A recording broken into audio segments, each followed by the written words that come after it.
Уважаемый режиссер Ералаша обвиняется в педофилии. Где нашли коллекцию детской порнографии режиссера Ералаша? Что будет с Ильей Белостоцким? Смотри видео до конца, чтобы узнать ответы на эти вопросы. Появились новые шокирующие подробности в уголовном деле одного из режиссеров Ералаша Ильи Белостоцкого. Как стало известно журналистам, мужчину подозревают в педофилии и распространении запрещенных фото и видеоматериалов. Илью Белостоцкого многие знают как уважаемого человека искусства. Мужчина является членом гильдии кинорежиссеров России и много лет снимал скетчи для проекта «Ералаш». В прошлом году осенью постановщик таинственно пропал. Друзья стали волноваться о его состоянии, и кто-то сообщил в социальных сетях, что Илья живет у матери и борется с болезнью. Друзья 48-летнего режиссера в январе обсуждали его состояние здоровья. Он пришел в себя, пока слаб и без телефона. Диагноз неизвестен, но является медицинской тайной. Выздоровеет, сам скажет, писали в соцсетях Белостоцкого. Однако на днях появились ужасные подробности исчезновения режиссера. Журналисты сообщили, что все это время Белостоцкий находился в СИЗО.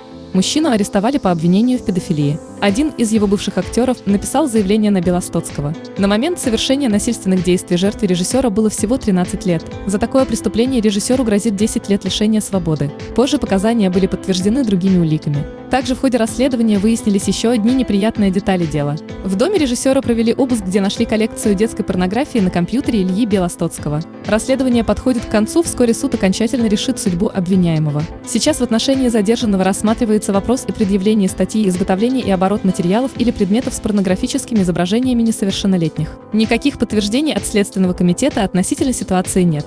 Илья Белостоцкий является племянником художника Артема Белостоцкого. В 2001 году поступил на режиссерский факультет в ГИК, а в 2004 году его пригласил на работу художественный руководитель Ералаша Борис Грачевский. В 2010 году Белостоцкий снял несколько эпизодов сериала «След». Также в 2018 году снял небезызвестный фильм «Бегство рогатых викингов» на основе повести детского писателя Владислава Крапивина.